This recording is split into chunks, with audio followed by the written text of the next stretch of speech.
This is part two in an open letter to Oprah Winfrey in reference to my book, Uncle Tom's Classroom, or How One Public School Teacher Awakened His Students to the Cosmic Super Self Within. Anyway, to back up a little bit, yes, I did receive Teacher of the Year award. I was nominated for Disney Teacher of the Year award also, and also was part of that original Christy McAuliffe, when they asked teachers to volunteer to become the first astronaut. I've had some amazing, I didn't go through with that entire thing, but I've had an amazing career as a public school teacher, and I love children. I love public schools. I love education. I love the idea of learning, of expanding one's mind, of finding one's place in the cosmic scheme of things. I love it all. My mind has always been a sponge, and I believe that we are here, all of us, with a destiny. And it has a lot more to do with a grand cosmic scheme, a grand cosmic evolutionary creation plan, than sitting in front of your TV all day and watching TV until you zombie out, or sitting in front of some video game. Anyway, this is part two in an open letter to Oprah Winfrey, who is an absolute God being in her own right. She has proven beyond the shadow of a doubt to all of us, all of her many friends and fans, that the mind and the heart and the soul wound up into a vortex of positive intention can, in fact, manifest your reality and create your reality in ways that absolutely would blow your mind. And I believe that. I know that for a fact. That's one of the reasons I'm living in Hawaii. I mean, it's amazing what you can do when you really focus on a goal and you really want something. Well, anyway, back to the story of Uncle Tom's Classroom. My intention is that this book becomes part of hopefully the discussion in the Oprah Book Club. I know that someone like Maya Angelou would love it. I met Maya in the Castro district in San Francisco back about 25 years ago, and I remember her saying to us at that party, "You've got to do your talent. You've got to find your talent and express your talent." That's what the whole idea of the caged bird singing. Well, I was a caged bird, Oprah, because I was a school teacher and I wanted my paycheck. And so no matter how many kids they packed into my class, I tried my best. I tried to inspire them.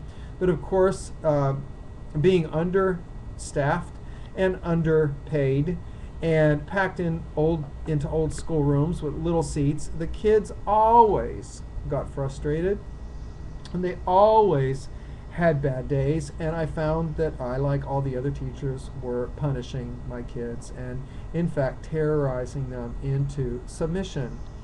I also realized the more I woke up to teachings like by Abraham Hicks and The Course in Miracles and Marianne Williamson and Wayne Dwyer and Deepak Chopra, that the school system, the way it was set up, was disconnecting kids from a connection with their inner God self. Now, after being called in many offices and saying, "Do not use God, you can't use God, you can't use God in the public schoolroom," we came up with another name which worked wonderfully. Changed the vocabulary, changed the frame of reference, changed the curriculum. And so I came up with the idea, it's not an idea, it's a truth, that each child has within them a cosmic super self. Right there, cosmic super self. And that this cosmic super self is connected to a vast, universal cosmic super self, once known as God, but that word has become so misused. People think of some old man in the sky or something like that. They have a hard time realizing that this cosmic super mind, this cosmic super love, this cosmic super energy is a real being, and it's flowing into and through all of us like it's here, and it's flowing through us like we're the fingers. certainly you can see it flowing through Oprah Winfrey and Maya Angelou. I mean, you can see it flowing through Einstein. You can see it flowing through Barbara Streisand and great talents. You can see it speaking through Deepak and Marianne Williamson. And so what I did in my classroom was I told my kids, hey, you know what? I become an Uncle Tom. We read Uncle Tom's Cabin. And we talked about how the systems of thought in our country were really attempting to make us into compliant, submissive little Uncle Toms. And that we were becoming more and more passive Uncle Toms by the day. As we were told that wars are okay and economic deprivation is just fine. Homelessness is okay. You don't need to worry about that. Huge national debt. It's just okay. Don't worry about that. Wrecking the Amazon rainforest is just okay. Don't worry about that. Just drive your big cars and watch TV. And back in ancient times, they said, Caesar had once said, give the masses bread and circuses, and they'll become zombies. They won't revolt, or they won't stand up and be counted. Anyway, so in my classroom, I put up the sign, free speech allowed, and I allowed my children to develop their own curriculum. And I threw away the grading system.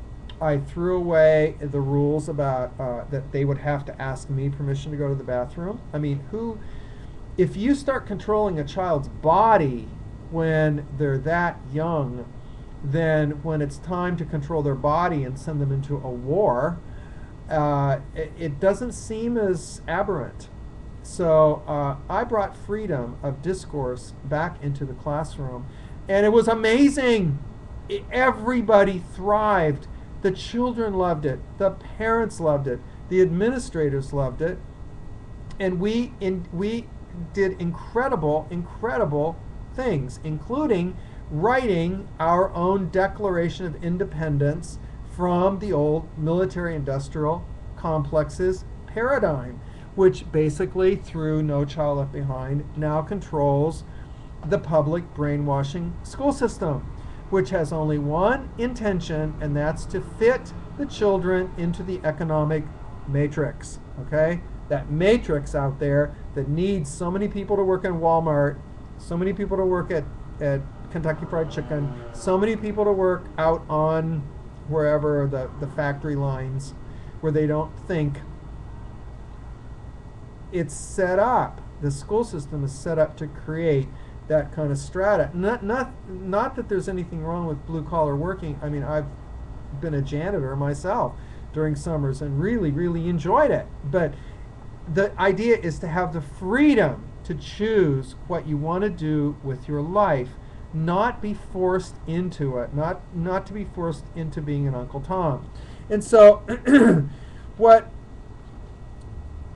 I wrote with my children at the end of this, we called a new Declaration of Independence for the cosmic superself. I'll just read you the very beginning. There are moments in the course of all human affairs when we as a race and also individually find ourselves at a crossroads. This third millennium is one of those transformational moments. We are poised at a pivotal point in our evolution as a species. The cosmic superself is calling for us to wake up to who we really are while there's still time. Hey, all you got to do is go to New Orleans. We cannot depend on these big systems to take care of us. They do as good as they can. They're neutral, hopefully. Most of them are neutral.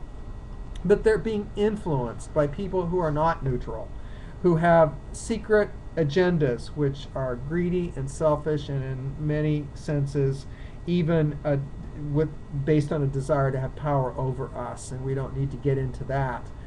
But it is time now to declare that we are ever unfolding divine extensions of one all-powerful superself, the cosmic superself of the universe.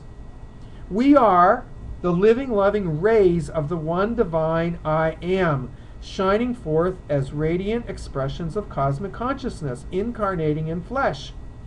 Now, this is not bringing back